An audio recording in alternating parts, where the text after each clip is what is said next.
to Discography, the music podcast that delivers the objective truth about the entire discography of every single artist and band that ever existed.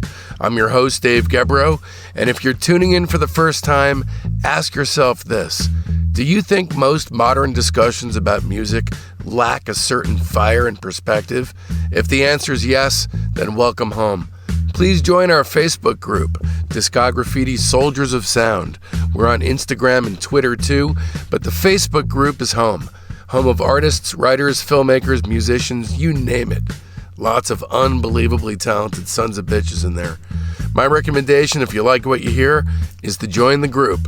Then while you're at it, join up on the rest of the platforms too. Then, please, rate the podcast 5 stars, along with a beautifully worded review, especially if you're on Apple or Spotify. Also on Podchaser. It'll help a lot.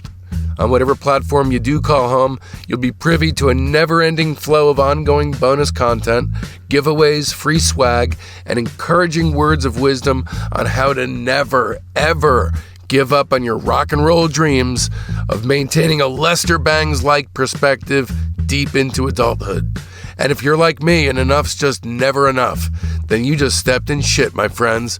Visit patreon.com/discography and become one of our Patreon Soldiers of Sound.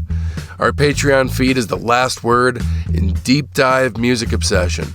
No joke. Find me anything more musically immersive, and I'll live stream me boiling and eating my pandemic-era shoes.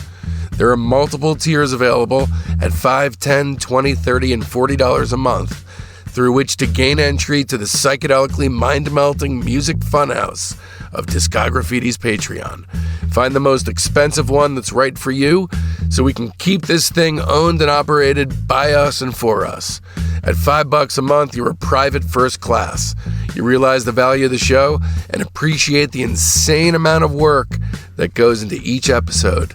And you better believe just a few bucks a month helps. It helps a lot, actually. So thank you. In addition, we'll soon be offering only our more recent episodes, free of charge. But 5 clams will be enough to secure you access to the entire goods. At $10 a month, you're a lieutenant. You get access to a plethora of in-depth guest interviews, very special episodes, call-in episodes, battle royale debates, choice extras from the main episodes, and any additional content that doesn't fit the format, but rates as equally indispensable. At $20 a month, you're a major. Not only all the other goodies from the preceding 2 tiers, but you get access to the Big Mama Kahuna, Discography's private press, featuring Paul Major. If you don't know him, Paul is the greatest private press record collector of all time and leader of the thunderously awesome band Endless Boogie, and he'll be introducing you and I to a brand new, incredible record you've almost definitely never heard of every single week, along with personal tales of tracking these folk down that rocket his recommendations into another category entirely. No joke here. Miss at your own risk. At $30 a month, you're a colonel. Access to participate in our special call-in episodes, plus all the rest. At $40 a month, you're a brigadier general. You get to actually help choose the bands the show covers and the special guests that cover them all. And yes, I know what you're thinking. Is there a $1,000 tier, Dave? The answer is yes. And just like that bottle of Louis XIV sitting back there behind the bar, you can either afford that shit or you can't. Curious? Visit patreon.com/discography, scroll down to Major General, and have yourself a look-see. Okay, back to the free shit. Don't forget, the link to our legendary playlist is in the show notes and also on our website at discography.com. This is an invaluable resource if, like me, you just hate listening to shitty songs. Lastly but not leastly, a heartfelt Discography thanks goes out to Joe Cravino, Todd Zimmer, and my beautiful wife and son, Jen and Mason, without whose invaluable help and or morale-boosting energy, I'd be 100% dead in the water. I can't thank you enough. I care too much about this show to be easy to deal with. So also, I'm sorry. Okay, back to business. First things first, you guys need to know just how seriously we take this craziness. I'm Joe Kennedy. Discography is heavily researched, and the music is always reassessed with fresh ears. And we are not just covering albums. No, that is the province of the Johnny-come-latelys of the universe. We do a searingly honest deep dive analysis of EPs, singles, comp tracks, on and on. You name it, we do it. All releases are slapped with an objective rating from 0 to 5 stars, which allows us all to come face to face with the true shape of an artist's overall arc. On today's show, we are resuming our discussion about the career of the fascinating Marvin Gaye. We are re-spraying the spray cans. That's right. We're dousing him once again with spray. Marvin Gaye, supper club smoothie turned fallen angel snorting toot off a hooker's tuchus. Our guest this evening has written novels, biographies, magazine articles, and over 100 liner notes. He's actually co-authored 36 biographies, including Rage to Survive, the Etta James story, Blues All Around Me, the autobiography of B.B. King, The Brothers Neville with the Neville Brothers, and True You, A Journey to Finding and Loving Yourself with Janet Jackson. Most importantly, with regard to tonight's episode, Divided Soul, The Life of Marvin Gaye, began when our guest met Marvin Gaye in the late 70s and was published in 1985. And of course, most mind-blowingly, the platinum-selling song Sexual Healing was written in Belgium in April 1982 by Marvin Gaye, Odell Brown, and our man on the hot seat tonight. A friend of tonight's artist from 1978 to his death in 1984, he may be white on the outside, but the man has earned his black bona fides and then some. Lads and ladies of Discography City, please welcome David Ritz. Hey, that was a hell of an introduction. Well, you deserve it and then some, frankly.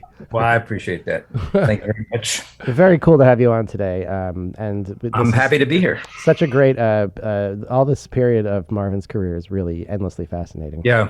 It really is. And honestly, no better person to talk about it than yourself for so many reasons. But I want to know, right off the bat, what Marvin Gaye means to you in the year 2022, the way you see things now as the man you are today. Well, I mean, I guess the first thing I have to say is that I listen to him all the time. I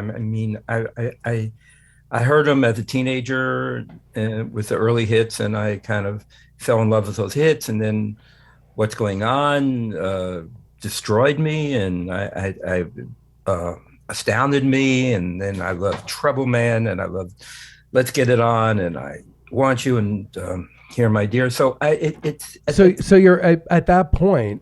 I'm a fan. You're running for Rolling Stone, and you get to cross paths with them. What's that initial meeting? What's that? Well, like? Actually, that's the reason. The way we met, I was obsessed with him before we met, and he with you, I presume. No, he had. I don't think he had heard of me. Well, actually, it turned out that he had, but I didn't sort of know it. But anyway, the story is this. He puts out Here, My Dear.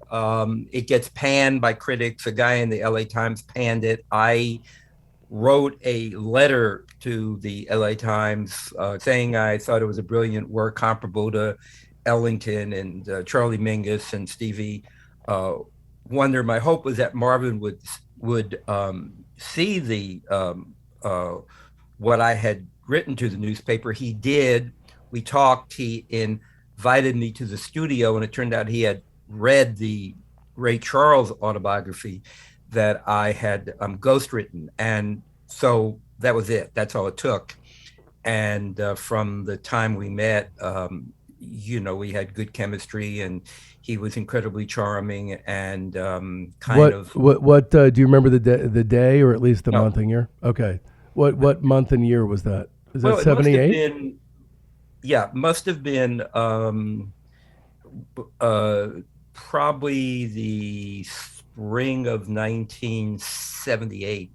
And I didn't really understand what was going on in his life at the time. I was kind of naive. I kind of thought his marriage was in good shape because Here, My Dear ends with Falling in Love Again, which is a love song to his wife, number 2, who is Jan Gaye. And I didn't understand that they had broken up and that the high drama was still ongoing. But I got into his world, meeting his sisters and his brother and his mom and his dad, and as is usually the case with me when I start to work on a book, I'm all in, and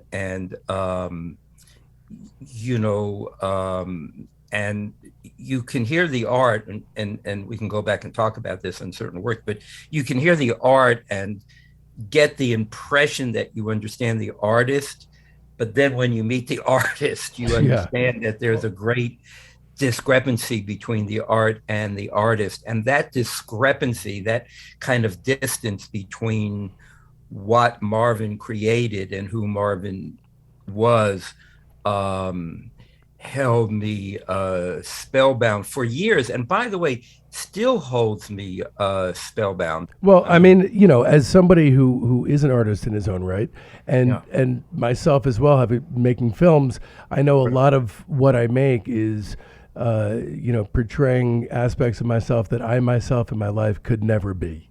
Yeah.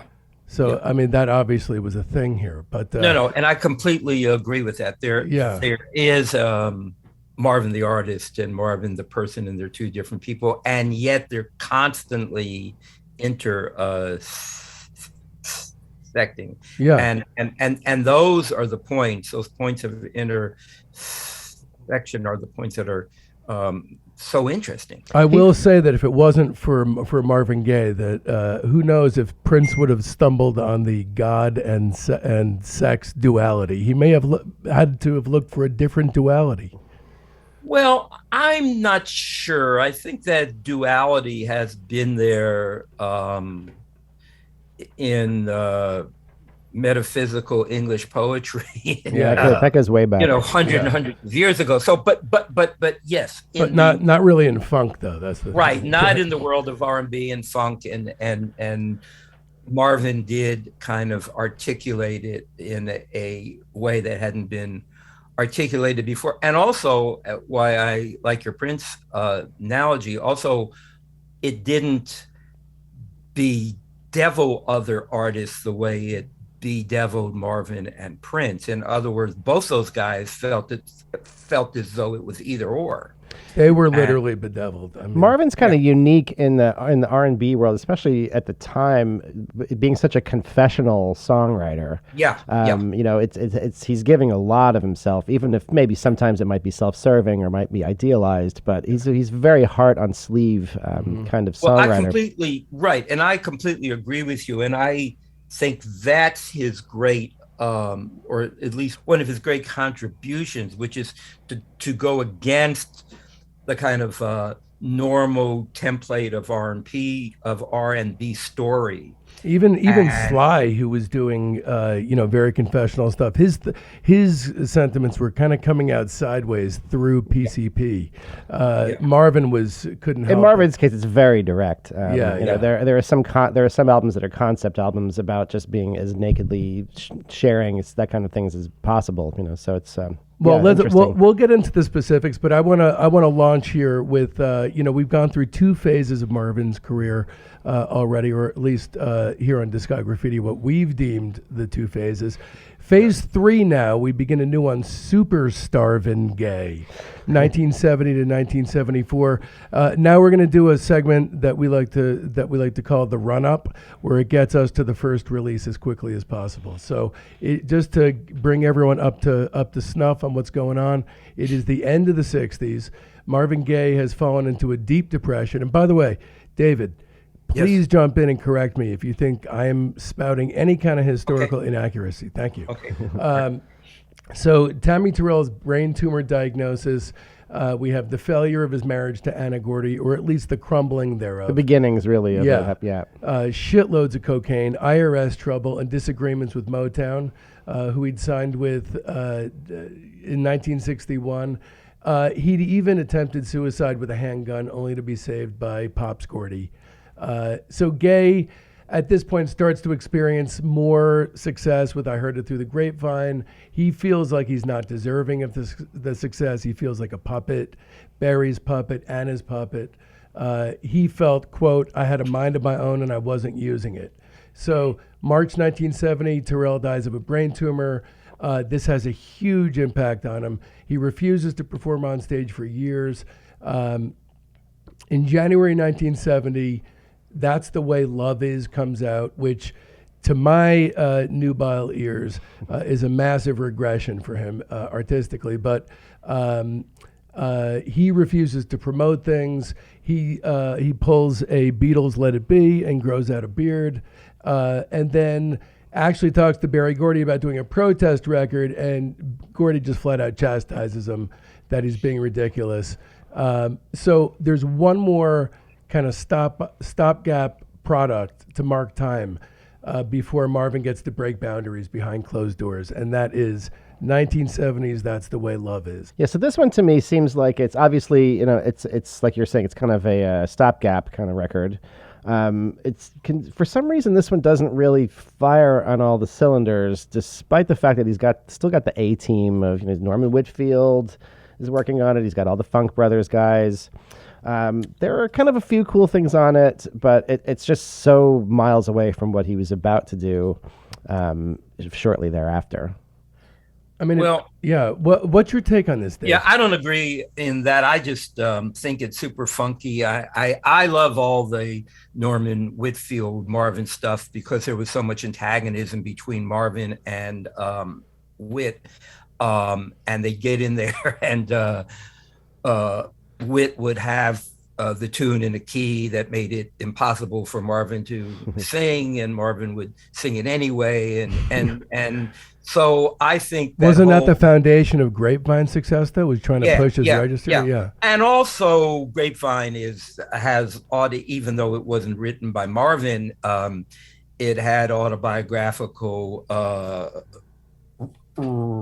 resonance for Marvin because, Anna, he encouraged Anna to cheat on him, and he cheated on her. And so it had all that kind of personal stuff that he can put into, but I don't really, and this may get into a deeper discussion about the notion of musical criticism or literary criticism, but I don't like hierarchies. I mean, because comparisons tend to rank, and there's a winner and a loser, and I think the Norman Whitfield Marvin period is very, very intense. There, the stuff That's interesting. The things I like on this, my favorite thing on the whole record is his version of Yesterday, which I love that a lot. That's really it's the second best, if not best, version of Yesterday that I think I've ever heard. There's really this album really just kind of when I heard it the one time. So for whatever reason, David, like I had told you previously, from 61 for the next 10 years, I wasn't, except for the big singles, wasn't really very familiar with his stuff. And this kind of felt like the commercial equivalent of a 10-minute Vegas medley that packs a slew of unrelated hits together. Yeah. It felt like he was so intensely at work on what was coming up that maybe he had people help assemble this for him or something. Yeah. Well, and it's got, he covers I Wish It Would. That's my other favorite one. And that was a brave thing to do because he had huge respect for David Ruffin, who sang the shit out of it. And Roger Penzabene, right? Yeah. And it's got Abraham, Martin and John, which is, the Dion song, which to me has always been a little cheesy, but that's got great James Jamerson on it though. It's great on that. Yeah, That's the Way Love Is. It's always kind of felt to me in a to have more intensity. Here on Discograffiti, David, we value all kinds of stark opposition. So I'm so grateful that we're the two of us usually agree with each other so way too much. Number one, you hate hierarchies, and this is a star rating based show. Number two, it's starting off with what I think is his worst album, and you love it. So already, I'm in love with this episode. I give it 1 star. I give this album to me. I give it 2. I could maybe be talking to 2.5. The thing about Marvin's records is, even at their, this one seems like they kind of like, it's another one kind of that came out in the Motown system that, they kind of put the assembly line, put it out. But he's, the sound that comes out of his mouth is so magical that all of his records have a kind of a floor to them, where they all have like good things about them because the man is singing. He's one of the best singers that ever lived. And also, as we move from this to what's going on, it's obvious, this is a hodgepodge. Right. And he isn't the sort of mastermind behind the album. And they're putting together a lot of things that are coming from different, it's kind of disparate. And so, I don't, as an album, it's an artifact. It's an artificial compilation that doesn't have a storyline. Right, it's not conceived as an album, really. In that regard, I agree with you guys. But so in a very different strain of thinking for him creatively, in an interview with Rolling Stone, Marvin said, in 1969 or 1970, I began to reevaluate my whole concept of what I wanted my music to say. I was very much affected by letters my brother was sending me from Vietnam, as well as the social situation here at home. I realized that I had to put my own fantasies behind me if I wanted to write songs that would reach the souls of people. I wanted them to take a look at what was happening in the world. June 1st, 1970, he walks into Motown's Hitsville, USA studios to record What's Going On. Yeah. This is a pretty big turning point in his career, I'd say. It is a big turning point. It's important to remember, because one thing about Marvin that makes him Marvin is that lots of times his initial stimulation is coming from other people, and the story about What's Going On was not initially his idea. Right. So, and that becomes true with Let's Get It On, which he did with Ed Townsend, becomes true of I Want You, which he did with Leon Ware. Yeah. You got to go to Hear My Dear to really get to a Marvin Gaye album that's completely self. But arguably, it's the ultimate collaboration. It's Anna's all over that. Exactly. Yeah. But she is and she isn't. Once Marvin, who would be the first guy to tell you, was sort of lazy in his own way. I mean, it took him a lot to get into the studio. It wasn't like Prince or Stevie, who's doing, hundreds of songs over and over and over and over again. Marvin is really trying hard to work his way out of what is really a life-threatening depression. I mean, he's about to turn it all in, and I think that it's ultimately art that art saves his life, right? And I think that because he wasn't about to go to a psychologist. That was never. He didn't have the humility, or there was kind of a stigma around it at the time, way more so than now. Plus, he was smoking he was smoking a lot of weed and drinking a lot of booze, right, at this time, or? Well, I mean, Marvin always liked to smoke weed. I never saw as much of a boozer, but I never saw him when he was not high on weed. And of course, I was also high on weed at the time that we met. But the key is really this song and track that was written by Obi of the Four Tops and Al Cleveland, and they had written a song called What's Going On. Now, it wasn't it didn't have the same form of the song that we know, because Marvin had a way of sort of Marvinizing everything. Right. But those two lead vocal takes that are kind of going along parallel tracks on that was really just supposed to be queued up by Steve Smith and Kenneth Sands, the engineers, just for sort of side by side comparison, and it just wound up being, talk about happy accident, because that became the sound of the whole record. That became sort of a stake in the ground in his career. Well, I mean, that part is true, but ever since Les Paul and what's his wife's name? Mary Ford. Yeah, Mary Ford. I mean, people have known about sort of multi-tracking and overdubbing, but he was fooling around with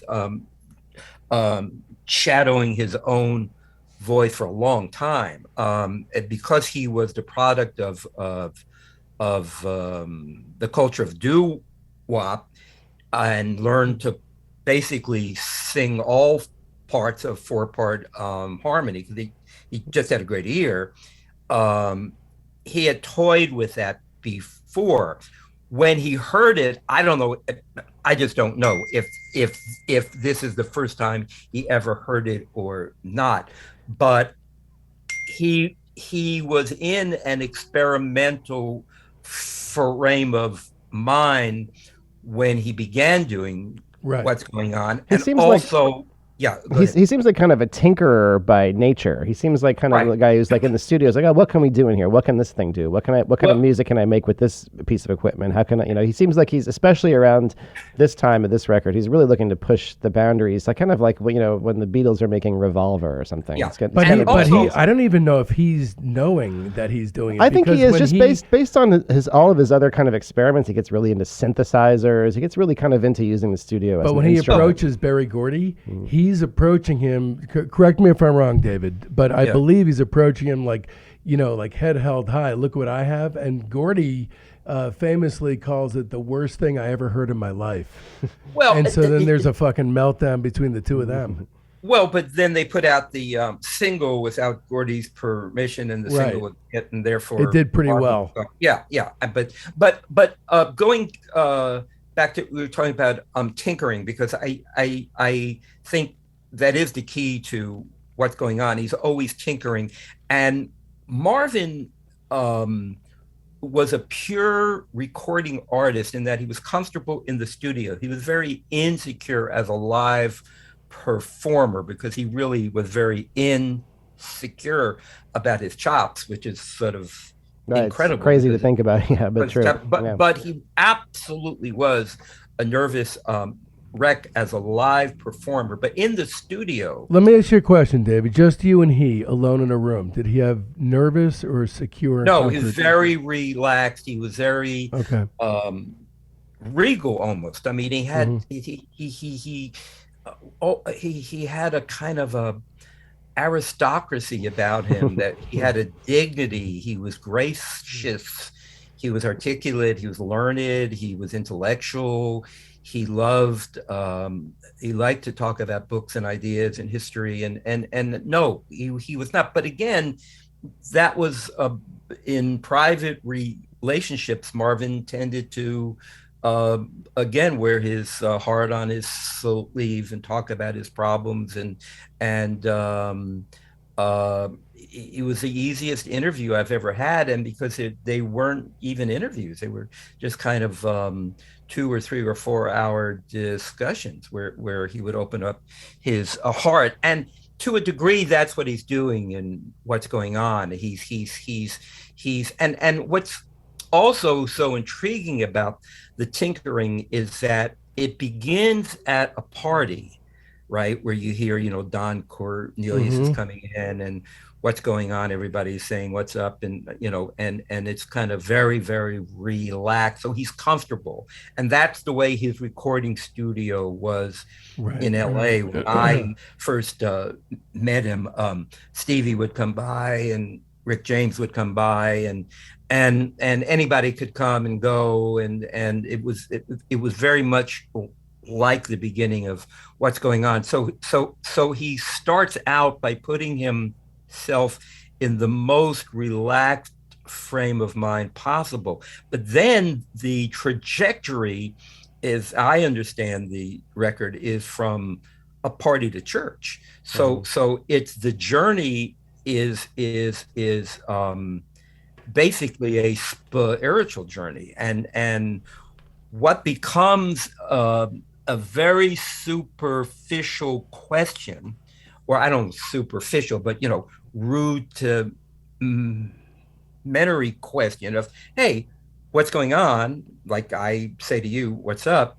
Becomes a deeply metaphysical question by the time the album. Of course, Sly Stone had a very specific answer to it. There's a riot going on. Let's get a little bit into the sheer. Obviously, anyone listening to this podcast knows that What's Going On is an amazing album. It's one of the classic albums ever made in any genre.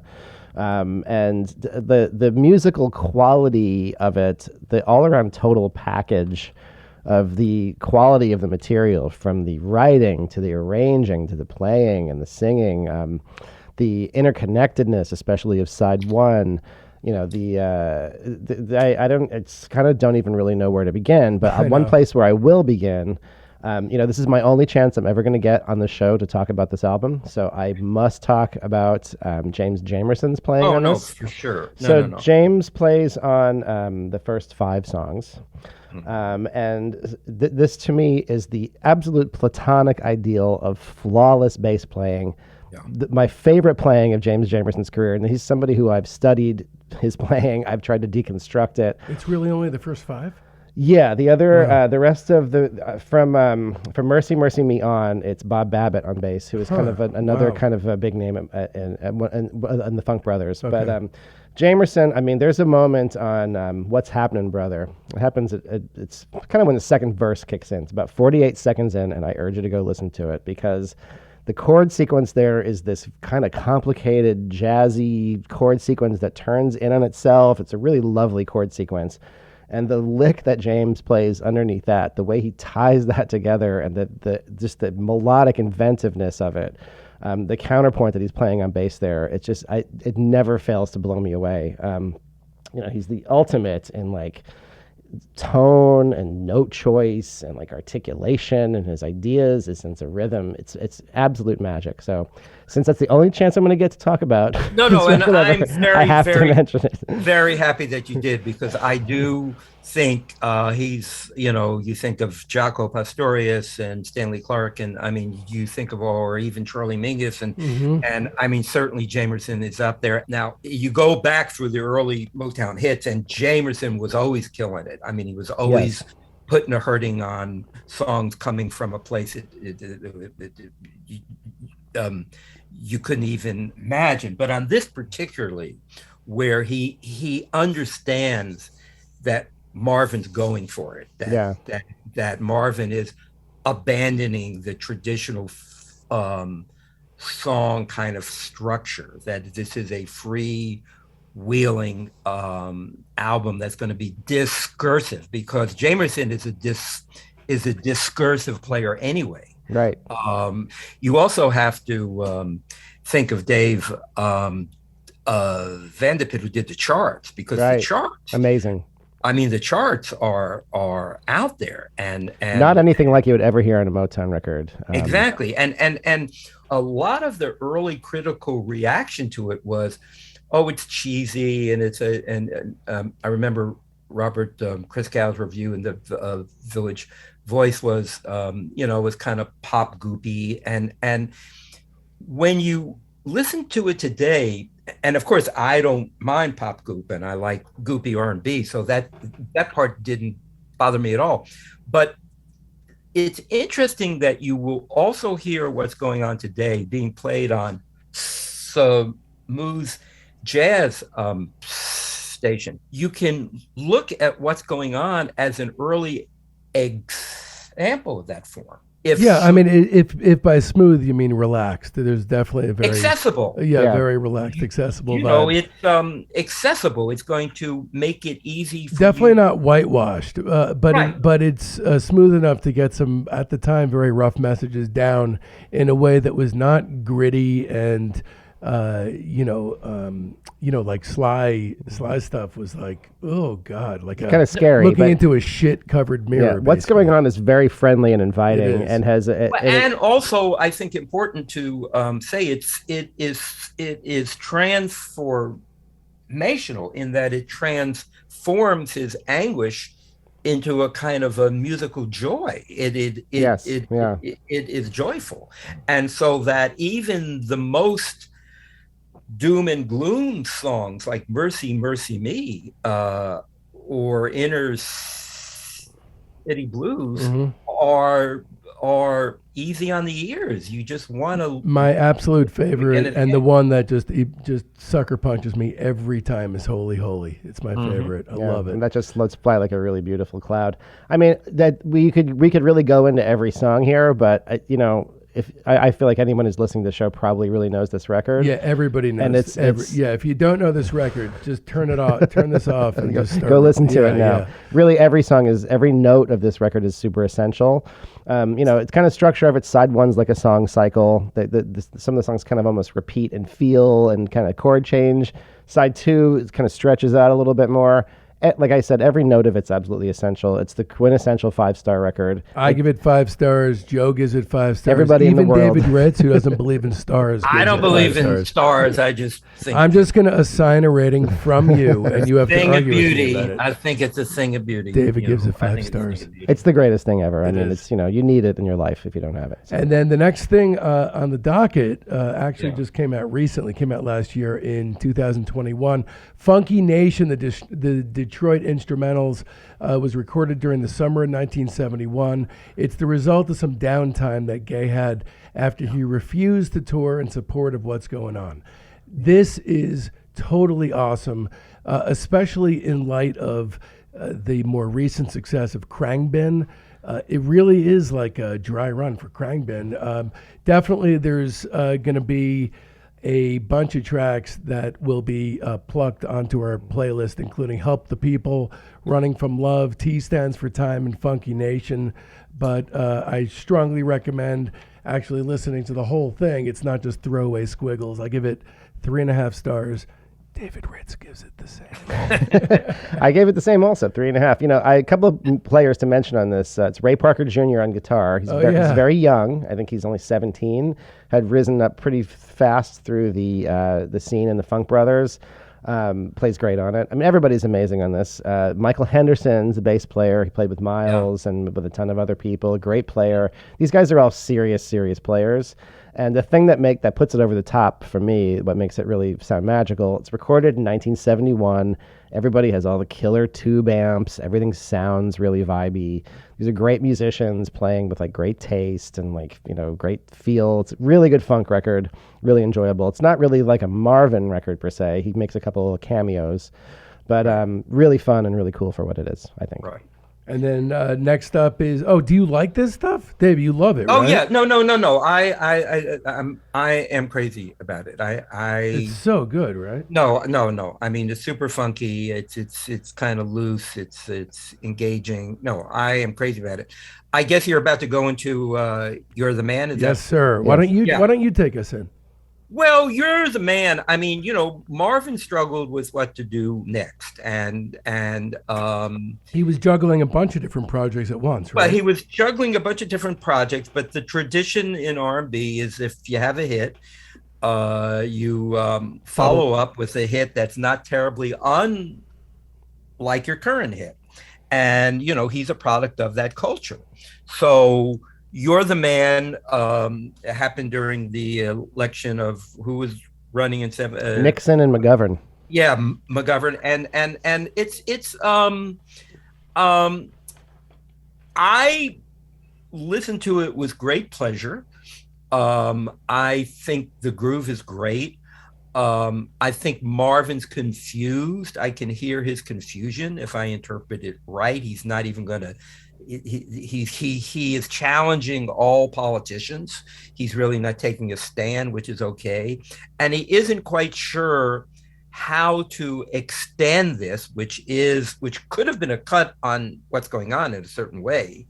It's certainly coming out of What's Going On is a politically conscious song, but he doesn't know how to extend it into a full-length story. So it becomes... I think he's an artist who, for a second in time, thought he was a broadsides writer. And so when he realized that, no, it's the generic sentiment that's going to make it universal, the specifics of it just seemed totally beside the point. And I think he was right to chuck the project, although very interesting, and there's a lot of worth in there. And also, I think what happens is that shiny objects, two of which are Trouble Man and a duet album with Diana Ross. So those are two pretty big shiny objects. Now, he had never done a film score before, and Trouble Man, which I think is a overlooked and completely rated work of his, is largely instrumental and out there. I mean, it's a jazz work. Wait, hold on. Let's stay in the present. Come on. We'll get to that one. We can't treat time like a Mobius strip. I love that one too. I've always been a big fan of Trouble Man. Yeah, we're huge fans of that. But You're the Man. Well, the reissue. Okay, so it did not come out, and then it was put out in 2019, and with a lot of material. So there's 17 songs on that 2019 release. It was probably I guess like everything he kind of had going at the time that was a contender maybe for that record. Some of them are remixes with kind of retro modern production touches. They had Salam Remy, very talented musician in his own right. Yeah, but before you go on, I'm almost sure that You're the Man was released as a single. The single was. I'm talking about the album. Right. Yeah. Right. It just didn't catch on, and so the single, You're the Man as a single, a little bit of a change of pace. It's kind of in what's going on is in this like big oceanic, lush kind of space. You're the Man's kind of in this tight kind of funk sort of space. It's a cool song. I don't like the mix. I'll tell you what. I can see why it wasn't a smash hit single. It's kind of more of an album, like a cool album track kind of song. But I do like the tune. Getting back to the 2019 release of the You're the Man tracks. The tracks that were kind of worked on by Salam Remy. I initially found them a little bit kind of off-putting because they'd have those modern touches on them, but they really grew. I love them. They grew on me a lot. I love them. I went back and gave My Last Chance. Yeah, I gave him a second listen. Awesome. And I think he did a really nice job with it. I will say that I think it's hysterically funny that what was legitimately not a huge aesthetic misstep, just it shouldn't have been the next big project he went into. But instead of owning up to that, what he did was he took the extreme differing politics between himself and Berry Gordy, and he used that as the flashpoint. He became immediately reluctant to promote the record or to finish the record, and he blamed it on Berry instead of just shouldering the fault for that. Yeah, I think there was enough songs here to make a good record. I think I found myself thinking, oh, you could probably pick the best 7 or 8 off this. What are your favorites? I mean, I really like Where Are We Going? That one kind of perked up my ears. That would have been good on any record. Try It, You'll Like It. You'll Like It's awesome. All the Salam Remy songs. I don't know if those were unfinished at the time or if they were brought in if he was brought in. David, do you know that? Yeah, they were. Some of them were incomplete. Some of them were retooled for the 2019 release. But the bottom line on the whole thing is project abandoned. He didn't give it the attention that was required to make it a real Marvin Gaye project. Right. And consequently, it's hard for us to understand what it could have been or what it would have been had he completely concentrated on it. There's a bunch of stuff that we're going to pluck off it on our invaluable, priceless playlist, which we're not charging you a cent for. But there's one that I really want to underscore here. My favorite song on this comp is I Want to Come Home for Christmas. Yeah. It feels like that it's a Yuletide classic, but done in a What's Going On anti-war style. And this should have been seen as a classic single, I think. Yeah, I think there was a good record here. I think like what David's saying, it was abandoned, it wasn't finished. But had it been finished, I think that there was definitely a good record in there. And I'm really thankful that the 2019 reissue came out. I'm really glad to have those tracks and be able to hear them. Yeah. It kind of fills in some blanks, you know.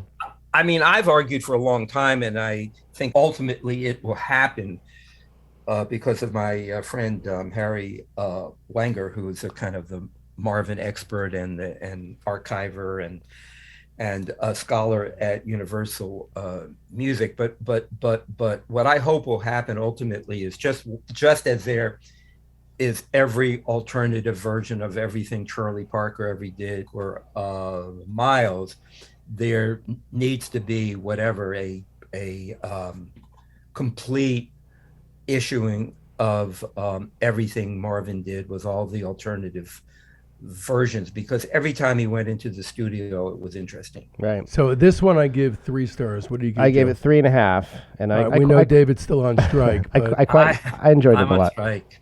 All right, he's on strike still. We're going to melt it by 1973, but moving right along, 1972, we have the Trouble Man original soundtrack, which Joe and I are thoroughly on the same page as David Ritz on. We talk about it way more often than two grown men of 49 and 50 years of age should. It's the soundtrack to a 1972 blaxploitation film of the same name, and it's a more, would you say, a more contemporary move. This is the first album to be written and produced solely by Gaye.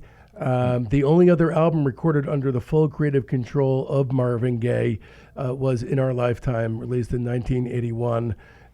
Don't feel similarly about that one. The only other songs, or the only, we'll get to that. You can fight me on that one. No. But we need lots of asterisks here. In Our Lifetime requires hours of you guys expert analysis, because there's many versions. There's an earlier version of the album called Love Man. No, we'll get there. Hold on, we got to stay in 72. This is going to be a 6-hour show. Trust me, we know how the pacing works. If we're in 79 and 72, we're in big trouble. No. We well, I swear we'll get there. I swear we'll get there. Right. Okay, the only other songs where Gaye vocalized harmonies or performed lead include Poor Abby Walsh, Cleo's Apartment, Life is a Gamble, Don't Mess with Mr. T, and There Goes Mr. T. Otherwise, it's instrumental, and it is fucking great. Yeah. Well, this record is kind of, to me, comparable to a couple other records of it around the same time. Curtis Mayfield's Superfly and Shaft, the Isaac Hayes Shaft. Right. It stands up, right shoulder to shoulder with those great records, no problem. Right. I love it just has a smoky, kind of hazy, kind of lush vibe. It's a little bit like back in the What's Going On space, where it's very lush and just sounds like it's like a cozy, nice sweater to put on. I love the sonics of the album. And, the score stuff is super cool. Right off the bat, when the main theme from Trouble Man part kicks in, it just has a great swagger to it. I've long been a fan of this record. This was always like, I distinctly remember like putting this on and walking around the Silver Lake Reservoir and just feeling super cool listening to it. All the T songs kind of have their own kind of palette. Yeah. He's playing, I love all the synth stuff that he plays in there. He's playing with probably some like Mini Moog or ARP Odyssey or something. These great little funk vamps, really hip arrangements. And the float factor is on 10. Yeah. I mean, just the way it's so atmospherically produced, almost like an ambient record. Very highly listenable. And also, I think most importantly of all, at least from my biographical point of view, is that Marvin takes this movie and really pays no attention to it. I mean, in other words, he takes the idea of a troubled man and personalizes it and sort of Marvinize the entire thing. So it's among his most autobiographical albums in a certain way. And it's anguish. It is full of anguish. And Superfly creates characters and there's sort of a narrative to it. Right. Here, to me, the score of Trouble Man, when you listen to it independently of the movie, is a meditation on trouble. It's a meditation on anguish. It's a meditation on the blues. I haven't actually seen the film. Have you? Oh yeah, sure. You have? Okay. Well, I got to see it. I want to see it now. It's hard to get through other than you're listening to Marvin Gaye. Yeah, I guess because out of the three film, comparing it to Shaft and Superfly, those are both kind of hit movies, and they're both those other two are actually pretty good movies. Is it as good as Blackula? Nothing is as good as exactly. That's why I can't bring myself to see it. So I have to say there are a few bits on this that are kind of more in the movie score like cue kind of department, and that I will sometimes find myself skipping to get to the kind of the great funk stuff. But I love this album. Solid 4 stars for me. Yeah, I give it 3 3/4 is what I wrote, but I'll go with 4. I kind of just to do a little side trip here. I think the need to give stars and to grade really has a lot to do with our childhood and our school experience. I give that comment 2 1/4 stars. But I mean, what the fuck? I mean, I don't want to go back to school. I mean, no. This is a different thing. I don't want to grade. I know. No. So, David, this springs from, to me, a lifelong love of music. So when I was a kid growing up in New Jersey, all I really had was, we called it the blue book and the gray book. Okay. The gray book was a Rolling Stone book. The blue book was the new Rolling Stone record guide. Probably some of which you wrote. Yeah, you're probably in there. But my friend Rick and I would spend 3 hours a night going through there talking about the stars. And do we agree with this? Have you heard this? This just has to do with a love of music, not about putting things down. No. I understand. And also, I want to say, as a kid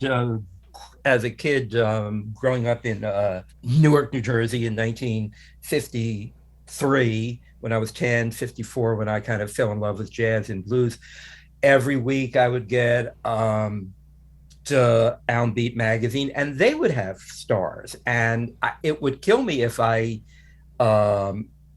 and I'd go out and I would buy the albums that was given the 5 stars by Nat Hentoff and so on and so forth. Only later on did I learn that I loved many albums that got 1 or 2 stars, but I was too scared to buy the album because Well, later I became I became a huge fan of bad music.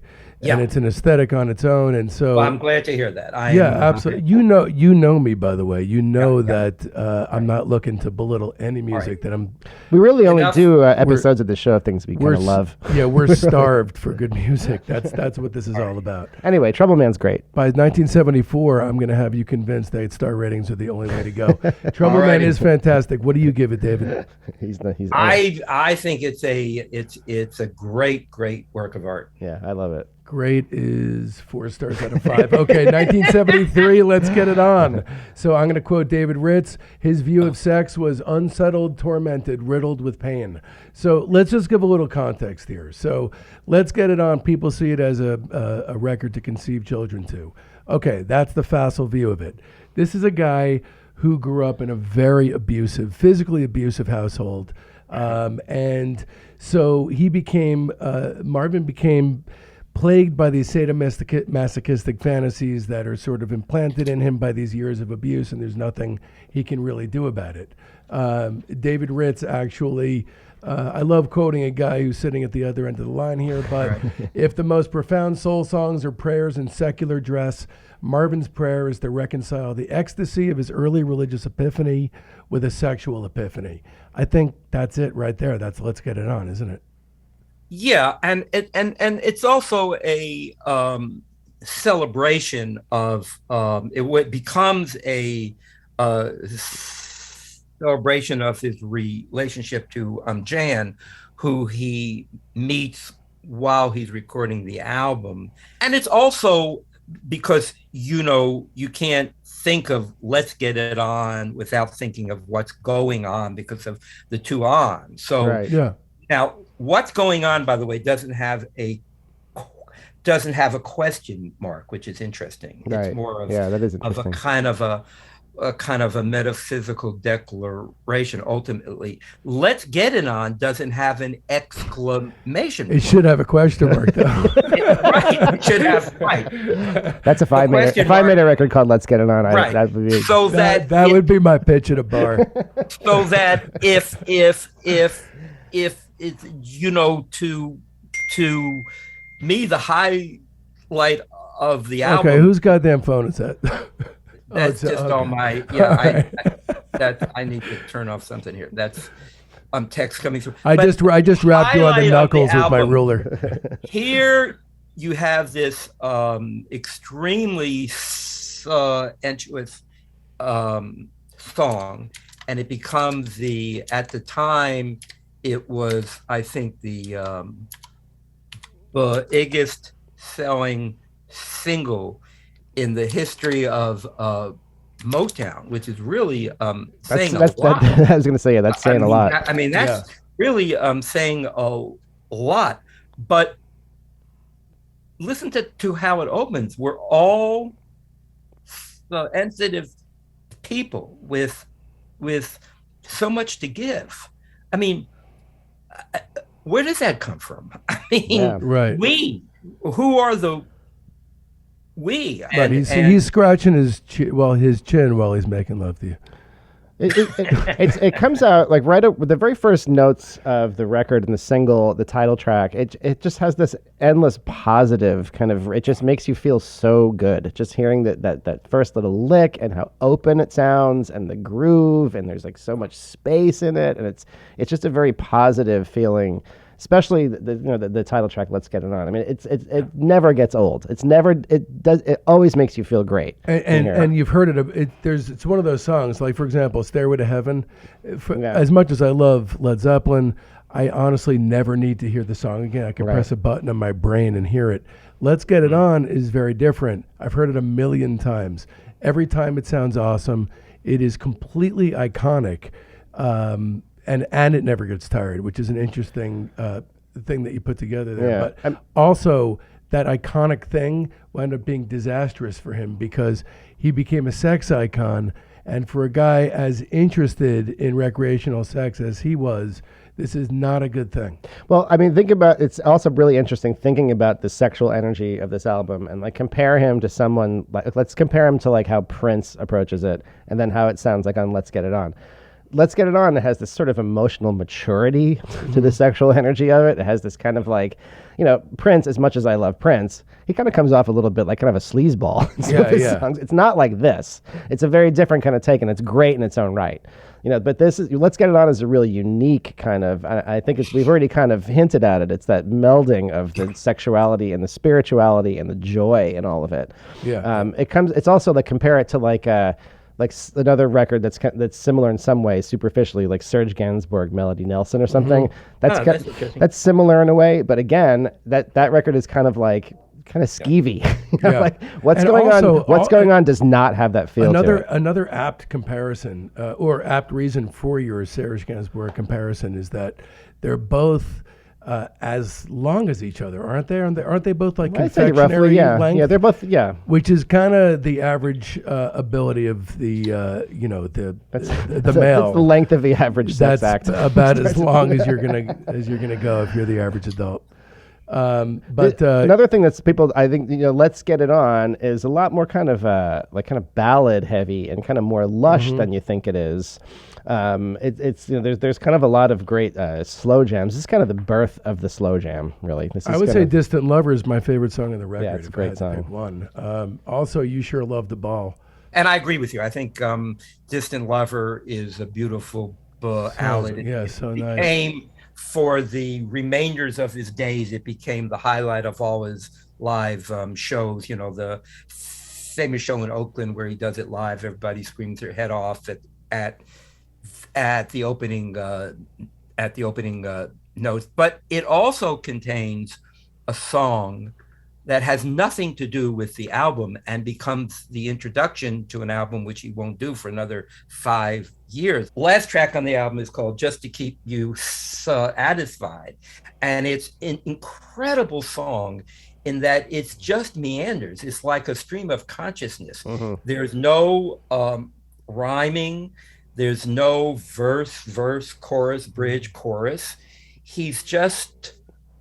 And also, this is a track, correct me if I'm wrong, from 1970 that he did with the Originals. Exactly. And he just took out the percussion and rewrote the lyrics to reflect his crumbling marriage to Anna Gordy, which is, talk about a fucking... Imagine you're making love to your girl or the species of your choice for 30 minutes, and as you're ejaculating, you're listening to this guy bemoan his crumbling marriage. Like, this is where the what the fuck endings to his concept albums start coming in, because the end of Here, My Dear is also like let's just affix a very different ending. Falling in love again. Yeah. Right. Well, it's almost like it's looking to the next thing or something. You know? Right. It's like setting up the next one. Also, making it even more bewildering is the fact that Anna is listed as a co-writer of the song. Right. The woman who he's telling goodbye to. And when I asked Marvin about that, all he told me, she helped out on some of the words. And I really wondered about that. I mean, and so that the song was originally written with another purpose in mind, but here in an album which is fundamentally telling you sex is okay, right? And it's let's you sure love the ball, and we're gonna have, and at the end of this album, he's going to retrospectively look at the demise of his first marriage. This particular, I mean, I've heard this album many times, but this particular time, it struck me as sad because you have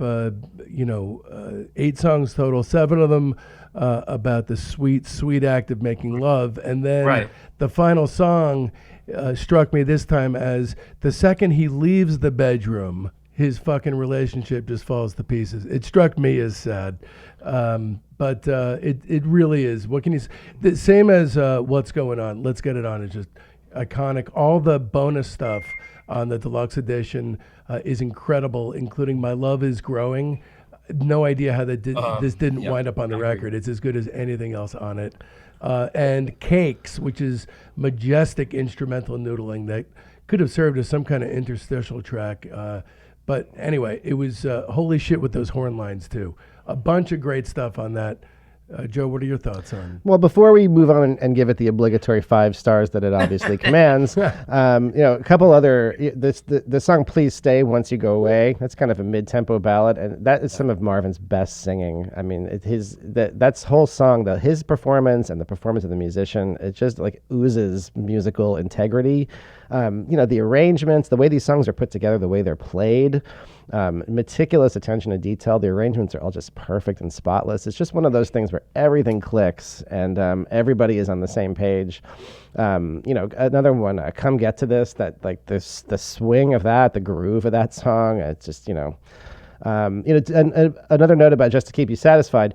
That's written in the style of what you call is like through composed, where the parts don't repeat. There's like not necessarily like a verse, chorus, verse structure. He would kind of use this style of writing more in the future. And Here, My Dear, there's a lot of things on it that are through composed. So yes, very interesting style of writing. He's got it going on. He's the total package. This record is easy 5 stars. Amazing. David Ritz thinks so too. Moving on, 1973's Diana and Marvin. This is with Diana Ross. Now let's give some context here. This is his final duet record. This is his 4th duet partner. He approached it reluctantly because he felt to some degree it was being used by Gordy because Diana's career needed a boost and Marvin was he's flying high at that point. Right. Yeah, and so. But wasn't he trying to do that with the 3 duet partners he'd had previous to Diana? Yeah, but he's at a different place now because he's had What's Going On and Let's Get It On. Right. So, and the latter especially was like monstrous. He's the biggest thing in R&B. He's right, and also the and also what Motown hoped to do is that if you look at Marvin's earlier duet career, as you well know, the culmination is the Tammy Terrell duets, which were huge hits. Yeah. Much bigger than the Mary Wells and the Kim Weston songs. And so truly great records too. In there, yeah, they were. Tammy Terrell records, no, I mean the Tammy and Marvin duets are gorgeous, but they were hoping to recreate a Marvin Tammy with Marvin Diana, and Marvin had a lot of doubts about going back to that, and also he wasn't going to produce the album. Right. I mean, he was given all the songs. She was pregnant. And he was smoking tons of weed in the studio, and they started off at Loggerheads. Right, and she wouldn't want to be in the studio with him at the same time because she was pregnant. So it was done under, there's a lot of tension, a lot of reluctance on his part, and yet, go ahead, guys. Well, I'll say this about it. Diana Ross, of course, is a legendary singer. She's purely magic. They didn't cut a lot of these vocals at the same time, right? So, and it kind of sounds like that a little bit at times. It doesn't have the same kind of chemistry that he had with Tammy Terrell, where you really get the feeling that they're singing to each other and kind of tailoring their performances together. It's probably, and even some of those were recorded separately, but you don't. But you get, the feeling. They had a certain kind of chemistry that I don't really feel like he has with Diana. There's some good stuff on this for sure. Some of it is a little bit more, where it's surrounded by all these other records that have this incredible, like, amazing sound and production. Yeah. This one's kind of more like an assembly line, kind of like, really kind of normal Motown record. You probably shouldn't really hold that against it. It's also front loaded, just like an old Motown. Yeah, I like about half of it. I think half of it's pretty strong. That's fair. However, the end of side one, the old Don Roby song, Pledging My Love. Marvin's vocal is as great as he's ever sung in his entire life. The one that blows me away is the next one, because Just Say, that is the final Ashford and Simpson Motown production. And it sounds like they're very cognizant of that. It's a very haunting, almost psychologically haunting ballad. That's the least high point. Yeah, it's the least commercial thing on the record, and probably and the most interesting. It is the most interesting, but it really is front loaded. You Are Everything, Love Twins, and Don't Knock My Love are the three first songs out of the gate, and the only other song, we've talked about all the rest of them that you frankly need to hear, as far as I'm concerned. As far as a crucial Marvin record to hear, I would put this somewhere in the middle. I'd give it 3 stars. Mainly their voices sound fucking awesome together. That's the main thing about the record. Yeah, they're both great singers, and they have a lot of good material. The You Are Everything, that's a really great pop song, and they knocked that one out of the park. And I do like the Include Me in Your Life, the closer. That one, I like their performance in that. That one sounds like they're kind of singing together more. I wonder if they were both in the studio that day. I gave this the same. I gave this 3. It's definitely, I think for what it is, it fits the bill. They were, Motown's looking for big hits. You can kind of get the feeling that they want every song to be a single, and they're approaching it that way.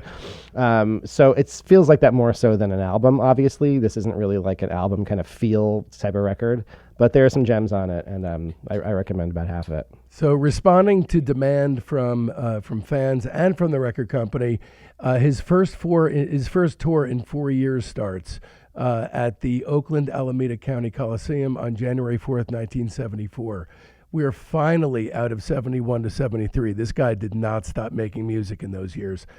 So the performance received a lot of acclaim, and there was a live single of Distant Lover, and Marvin Gaye Live came out, which would be his only release during his sabbatical period in the mid-70s. I don't know if it was conscious. But with a recording contract with Motown Tamla that has been renewed, and with a recording studio that he builds for himself at his home, we are now at a vantage point, or should we say he is more at a vantage point, to be able to see how he's going to proceed with the remainder of his decade. This, ladies and gentlemen, is where the rubber hits the road, and all of the time that David Ritz spent with Marvin Gaye is going to be discussed in a way that can only be described as Zapruder-like. In the meantime, keep the finger that is your pointer of choice for selecting podcasts nice, firm, and supple, so that you can play Marvin Gaye Part 3 on Discograffiti. See you soon.